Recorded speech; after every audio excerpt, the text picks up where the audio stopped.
guys. So before we get into today's episode, I want to take time out to give credit where credit is due. I want to give props to the program that helped me get where I am today. There would not be a tech job Tina here talking to you about how she went from being an SDR to an AE in 8 months without this program. That program is Course Careers. It's a self-paced, affordable course that you can take to help you get into an entry-level tech role. Now, I took tech sales and I never looked back. But hey, maybe tech sales is not for you. That's okay. They got other entry-level tech roles that you can choose from, all at a very affordable price. And I'll even help you make it even more affordable by giving you my discount code link so you can take an additional $50 off of any course that they offer. And they also have payment plans available. So for those of you on the fence looking for a way to break into tech, I am a walking, breathing testimony that it works. So get off that fence and go get your tech job. Peace. What's going on, guys? It's your girl Tech Job Tina signing in for another episode. It is the last day of July, y'all. The last day of July. When I tell you this month went by quickly, I swear to you, it was just the 4th of July. We was just popping fireworks, y'all. We was just popping the fireworks. And now here we are. The month is gone. Okay, man. So today's episode, I want to talk to you guys about something that you actually can find information on if you watched like all of my earlier videos that I did while I was still an SDR at my company, where if you watch those videos, you can kind of get the gist of what I did to actually get success in that SDR role. But I want to lay it out plainly just in one video, right? I talk a lot about, opportunities and what to do to land an interview and how to increase your chances of, getting the job and all that. But what about once you've landed that role, right? Okay, you've broken into tech sales. You got that SDR, BDR role. Now what, right? Now, how do you game plan it out so that you can get to the top of the leaderboard, so that you can maximize your comp plan, right? And get nice size commission checks. How can you plan that out? How can you maximize your ramp, right? Period. How can you plan that out so that you can make a boatload of money on ramp, right? And not only that, what can you expect like your first what can you expect your first 90 days on ramp, or 60 days on ramp, or 30 days on ramp, or however long your ramp period is? What can you expect during that time, right? What can you expect the first week on the job, right? And what can you do to help ensure your success on your job as it relates to your team and your manager, right?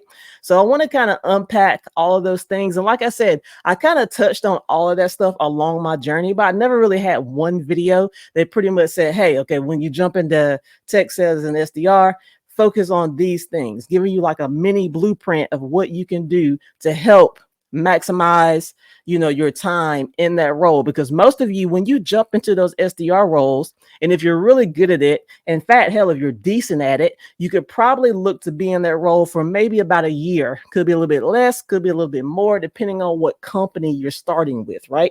So we want to make the most out of that year, right? Because you want to be able to make sure you have accomplishments during that first year that will help catapult you into whatever your next role is, whether that be you're promoting within the company, or whether that be you're taking all of that experience that you learn, all of those successes that you gain, and you're using that to leverage your way into a new role at maybe a bigger and better company, right?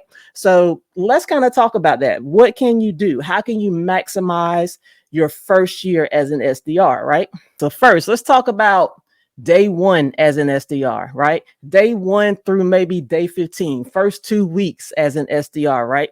And I want to be clear, I'm not going to include like startups. I'm just talking about regular companies. Startups are a monster on their own, right? And depending on how small the startup is, your experience as a new SDR at a startup is going to be completely different from your experience as a new SDR at just a regular company that's been around for a minute, right? So I'm specifically talking about just regular companies, startups excluded. Okay. So what can you expect day 1 through day 15, right? I'm telling you right now, you're probably not going to be on the phones the first 15 days. You're probably not really going to get into the meat of your job the first 2 weeks. right? You can expect that you're going to have a lot of paperwork duties. You're going to have HR duties, right? They're still trying to set you up in the system so that you can have access to certain applications that they use to get their job done on the day to day. You're probably going to spend a lot of time training, watching videos, right? And the majority of the time, they're going to say, hey, we want you to complete all of these videos during your first week or during your first 2 weeks, right? And if you have any questions, reach out, right? You'll probably have meetings with your manager every other day. He's kind of checking in as you start to acclimate in the role those first 2 weeks, right? So this is what you can do during those first 2 weeks. You can start to ask questions, right? No, you haven't made your first call yet. You're still trying to, get there. You haven't looked at email copy. You barely even know all the team members, like your first 2 weeks on your team. You're trying to figure all of those things out, right? But what you can do, you can start asking questions in that first 2 weeks so that you can prepare, right? So when you talk to your manager, one of the things you want to find out, like, who is the top performing SDR on our team, right? I want you to focus on whoever the top 5 SDRs are on your team. And I really want you to hone in the hardest on the first 1 or 2, right? Because those are going to be your benchmarks. Those are going to be the people that you're going to really watch what they're doing because they have a system. And I'm talking about the top 5 consistently. Like, these are the SDRs that are consistently in the top 5, right? So that is something you can find out from your manager those first 2 weeks in the role, right? Because he's going to tell you, oh, okay, yeah, our top 5 SDRs that are consistently in the top 5, this is who they are, right? So what you can do from there during your first 2 weeks, you can go ahead and shoot a message to each one of those 5 SDRs. For example, let's say I send a message, hey, this is Tina. Of course, I just started last week. I was talking to the manager. He said you were like one of the rock stars here, and I would love to get to know like more of, how your systems are, like what makes you a success, any advice that you would have. I love it. Can we possibly put some time on the calendar when it's convenient for you, maybe an hour or whatever time you can spare, right? They'll usually say yes. I've never seen a situation in which a top performer just brushes you off, right? Especially when you're just starting.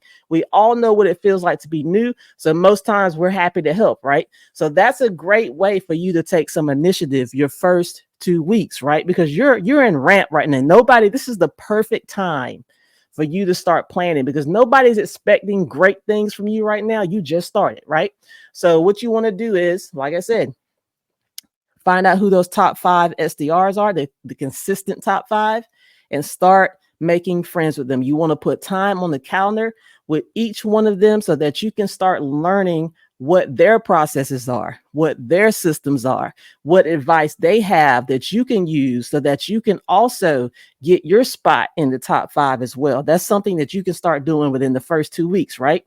So after the 2 weeks has gone by, you've done all the video training. You probably are at the stage of information overload. They probably, you're probably questioning if you're going to be able to do this. All of those are regular feelings. Okay, I want to tell you that right now. You're going to go through that. You're going to feel like, oh my God, I don't know if I can ever get this. Oh my God, I don't feel like I'm remembering any of the information I'm learning. Oh my God, you're going to go through that. It's normal. We all go through it. All right. So just embrace it. The feeling will pass. It'll be totally fine, right? So after the 2 weeks, right? After the 2 weeks, your manager is probably going to want to start kind of, baby stepping you into the phones, right? Maybe they'll give you a list of people to call on, and maybe they're just test accounts, right? These are not the real serious accounts that they really want to land. They're going to give you, some leads that's like, okay, you can play around with these, right? They're going to give you those, which is great because you need to begin getting used to making those calls and doing the SDR, BDR job, right? And it is at this time that you're really going to start shadowing even more, right? So those 5 SDRs that you reached out to, maybe during that 2 weeks, maybe you had a one-on-one with them at least once during your 2 weeks, right? But now that you're baby stepping onto the phones, you want to meet with them some more, right? Now you're really paying attention to their call track, right? Call tracks are their call delivery, their scripts. How are they, talking to the prospects on the phone. You're really listening to that, right? Also, you're going to have applications that will allow you to listen to calls without having to actually be on a virtual meeting with that person. You can just go onto your company app that holds all of the recorded phone calls, and you can just start listening to all of the calls of the top 5 SDRs on your team. Just do that. You can do that on your own time, right? You don't have to take up anybody else's time to just sit there and start listening to calls. Listen to what works. Listen to what's not working. Listen to, you'll find things. Oh, I like the way they said that. Oh, I like the way they said that, right? You can build your own script just by listening to those calls. These are the things you want to do. We're talking about week 3, week 4, as you're starting to baby step your way into your role, as you're starting to, outbound, as you're starting to call inbound leads, whatever your job is, whether you're outbound BDR, inbound SDR, is all about getting yourself ready to talk to those prospects, baby stepping yourself. You're in ramp, right? And what's ramp? Ramp is this: baby step, baby step, baby step, until boom, you're there, right? So that's one of the things that you're also going to want to do. So take note. Let's summarize what I just said. When you break in as an SDR, first 2 weeks, not really going to be on the phones, not really going to get into the nitty gritty of your job. It's going to be a lot of training, a lot of video training, probably a lot of one-on-ones, just a lot of paperwork. You're trying to, this is just the initiation phase, right? So you're going to get to know your top 5 performers, start breaking the ice with them, because you're going to lean on them even more as you actually baby step your way into your job, right? So that's what we talked about. Expect to do that. Now, we're starting to get into the nitty gritty of your job. You're starting to make phone calls, right? You're leaning into those top 5 SDRs. You're figuring out what call tracks work for you because you're listening to phone calls, and you've kind of started to make a little script for yourself, and you're practicing it in a way that sounds natural coming out of your mouth, right? Because I've heard people give a delivery on the phone and it sounds like smooth, right? But that same delivery coming out of my mouth, it don't sound as smooth, right? Because that's not me, right? So you're going to also spend some time trying to figure out what is your flow, what is your style of delivery, right? We all have a different style. What works for one person may not work for the other. So keep that in mind. It's okay. You don't have to be cookie cutter. You'll figure out what works for you, right? You just want to get a good baseline down as far as what your deliveries are and how you're talking to your prospects. It'll all come in time, right? So this is what's going on. Weeks 3 and 4, you're baby stepping into phone calls. You're starting to make those phone calls. You're leaning into the top 5 SDRs, right? And that's pretty much ramp month 1, right? For the most part. Now that leads me to the next thing, ramp quotas, right? Depending on your company, your first month on ramp, you may or may not have a ramp quota that you have to meet. It could be 0, or it could be a really low number that you have to meet. I'm going to unpack that a little bit. So I'm going to put some scratch paper up so I can make some notes. Okay, so let me share my screen with you right quick. All right, so let's dig into your ramp quota. I think this is something a lot of people probably miss an opportunity on. And I'm going to show you how you can probably make a lot of money during your ramp period, right? And definitely make sure you understand your commission plan to make sure that you're maximizing your comp plan. If you don't understand your commission plan, make sure you get with your manager and have them break it down to you until you do. It's really important that you understand your commission plan. You really need to understand how you're getting paid, okay? Those of you that don't know what a ramp quota is, a ramp quota is basically what you have when you're basically in training. Most companies have a 90-day ramp, right? They'll give you what I like to call a baby quota because you're in training. They're not going to give you the actual quota yet because you're not ready. So they will slowly ramp you up month to month to get you ready. And then once you're fully ramped, you go to whatever the regular quota is. And this is given the ramp quota scenario, right? So as an SDR, BDR, you only get paid based on qualified meetings. So for those of you that are new, what does that mean? In order for you to have a qualified meeting, that means that your prospect has met all of the criteria for a qualified lead, right? Which usually means you check the boxes, which is usually a list of questions that you have to ask that prospect. And if they pass those questions, they are a qualified lead, right? If they don't pass those questions, then you as the SDR, BDR, you need to disqualify that lead so that you're not wasting your time and you're not wasting the time of the AE. You send a disqualified lead over to the AE knowing that you missed questions. The AE is not going to be happy about that, right? So usually they make it pretty easy for you to get a qualified lead. They give you a set of guidelines, which is usually questions. If you go through those, you should be fine, right? So that's how you get paid, qualified meetings. All right, let's imagine that your first 30 days on ramp, your ramp quota is 5 qualified meetings for the month, right? And then let's imagine that your second 30 days on ramp, you're going to be expected to do 10 qualified meetings. And then let's expect that your third 30-day on ramp, which is the 90-day point, you're going to be expected to do 15 meetings. And then once you've completed your 90-day, you are considered fully ramped. And the real regular quota, which is what I have up top, the regular quota is 30 meetings, right? So this is what you want to do. You want to start your job with the mindset of, I'm going to try to see if I can hit regular quota while I'm on ramp, right? You're watching the top 5 SDRs. You're seeing what their systems are. You're learning what their processes are. You're listening to the calls, right? All these things that you kind of put into motion the first couple of weeks that you started the role, right? So you can give yourself that head start, right? Make it your personal goal. You don't got to share it with the team. You don't even got to share it with the manager, right? As far as your team is concerned, as far as your manager is concerned, your goal is just to hit the baby quota that they gave you. But your goal in your own mind that you've made for yourself is to hit whatever the real quota is, right? Your first month on ramp, your second month on ramp, your third month on ramp. You want to hit real quota. In fact, your second and third month on ramp, you really should be thinking to yourself, I want to surpass regular quota, because you're going to maximize this ramp quota, and you're going to get the most out of your comp plan during the ramp period, because your quotas are so low, right? So they're going to be a lot easier to maximize, to get 200% of quota, 300% of quota, 400% of quota, or more, because your baby quotas are so small, right? So it's a lot easier for you to get past quota and get into double commission, right? So you want to maximize that because you want some of that double commission money, right? So this is what you do. So say, for instance, you're in the first 30 days, right?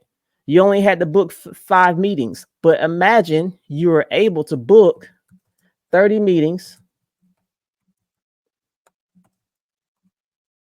first month of ramp, right? What does that look like on the numbers, right? That looks like you got paid $50 for 5 meetings, and you got paid $100 for 25 meetings, right? So what's that mean? That means if you had just hit baby quota, you would have made $250, right? If you had just hit baby quota and you had done nothing else, you would have just made a $250 bonus, right? Just for hitting your baby quota. Yeah, you did it, right? But if you maximized it and you actually hit the true quota, you're not required to, but you hit it because you're trying to be a rock star, right? How much money do you make then? So let's go. So you got the $250 here. And now you got 25 meetings times 100. So you just got $2,500 right here, right? Because you set the goal to hit real quota, and you can get into double commission a lot faster because your quota for the month was only 5 meetings, right? But you went ham and you hit real quota. You maximize that ramp comp plan, right?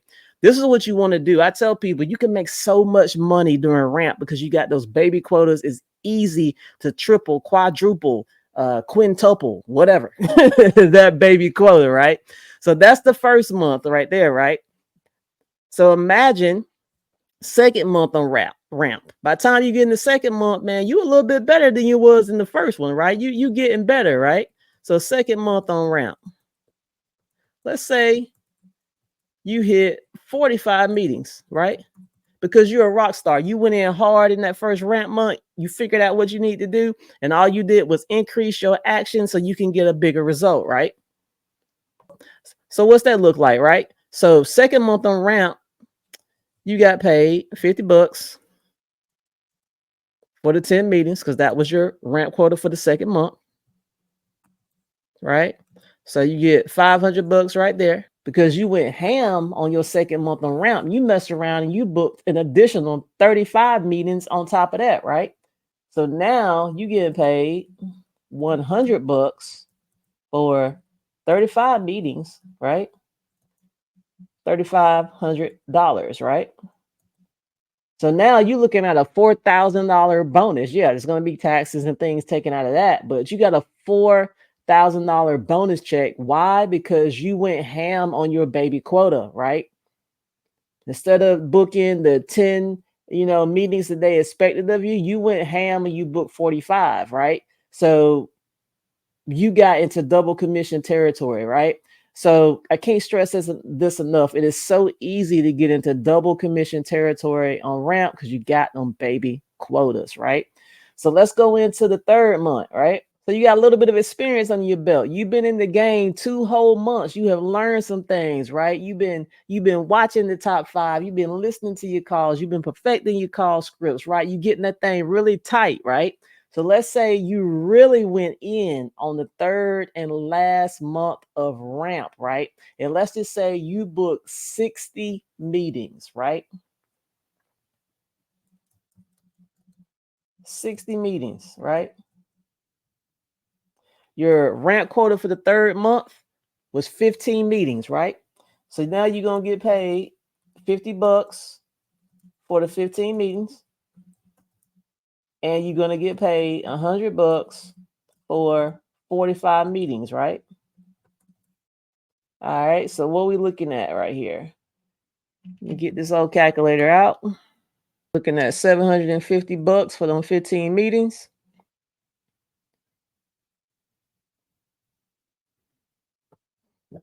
And $4,500 for those 45 meetings, right? So that's looking like a commission payout. What's that? $5,250 in commission. We even talked about your base pay yet. You know what I'm saying? Because you're getting paid a base pay plus commission, right? So let's just say, for example, you're getting paid anywhere between $45,000 to $55,000 in base pay. That's your guaranteed money that you're going to get as a base pay, and then your commission is going to be based on what you produce, right? So in this same scenario, all 3 months of ramp, you were also getting your base pay. So let's just say you was getting the $55,000 base pay, right? So that means after taxes, you might have been bringing in $3,000 just in base pay, right? So now you add this commission bonus on top of that, and you had a pretty good 90 days on ramp. Made some good money on ramp because you went in with a game plan and you murdered them baby quotas and took advantage of that double commission territory. Now, make sure you consult with your commission plan and see how it is set up, right? You should be hopefully set up where they do give you the opportunity to have like double commission if you get past your baby quota, right? So definitely, like I said, I can't stress this enough. Understand your comp plan. This is pretty much how my comp plan was when I started as an SDR. I had a ramp quota to meet, just like how I'm showing you. The numbers were a little different. I had a ramp quota, and if I surpassed that quota, I got double commission, right? So this is how you can maximize, right? Go in hard month, make a goal to try to hit whatever the real quota is, right? Going into the second month on ramp, go even harder, make a goal to surpass whatever the real quota is, right? And going into the third month, going even triple harder. Why? Because now you got a little bit of experience on your belt. You've been there for 2 months, right? Really try to get a bunch of meetings on the board because you're going to get paid a lot of money because them baby quotas are little and you can get past them pretty easily, right?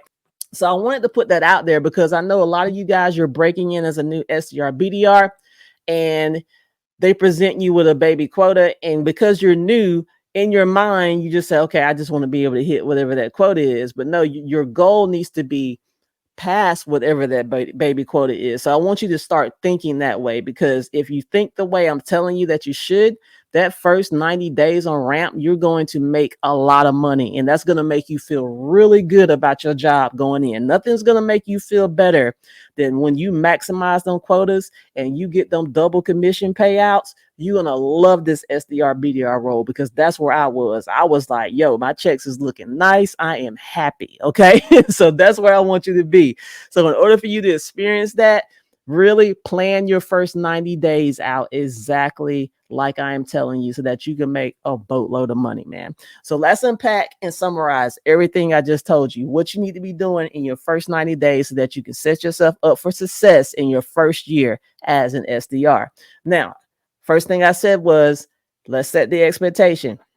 When you start off as an SDR, the first 2 weeks, you're not really going to be doing your job. You're not going to be on the phones. It's going to be a lot of paperwork, HR stuff, meetings with your manager. You're getting yourself set up in the system, probably getting apps ready. You're getting logins. You're trying to get all this stuff squared away. They're probably got you watching a bunch of videos every day. You're going to experience some information overload. That is totally normal. You're going to feel like you're just not getting it.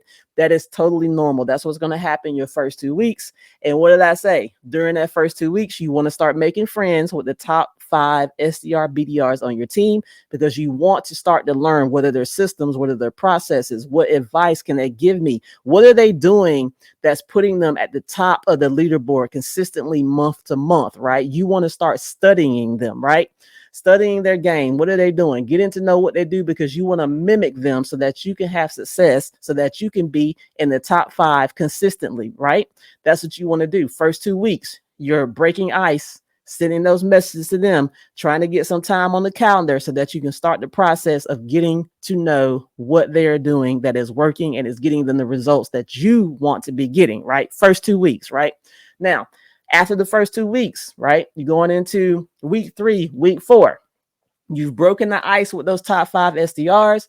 You may have had some time on the calendar with them. You're going to put more time on the calendar with them. Why? Because during week 3 or week 4, they probably got you making calls, right? You're starting to make calls. You're starting to do, this, that, and the third, whatever. You're getting into your rhythm, right? That is during that time, you're going to lean heavy on those 5 SDRs. You're going to try to knock that ramp out of the park, right? That is your goal. You want to knock that ramp out of the park that first month so you can maximize that comp plan, get that double commission, right?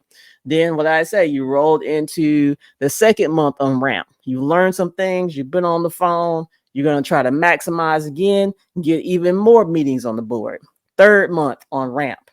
You got 2 months in the game now, right? You had some wins in your belt. You had a rock star first month of ramp, a rock star second month of ramp. You're really gonna go in on third month, try to maximize that comp plan as much as you can, get an even bigger check. Now, that was your 90 days on ramp, right? By the end of that 90 days, you should have a pretty good handle on what the top 5 SDRs are doing, because now you're steadily mimicking them. You've gotten kind of a call track, a script in play that you're pretty comfortable with, but you're still learning, but you got enough to be dangerous, right?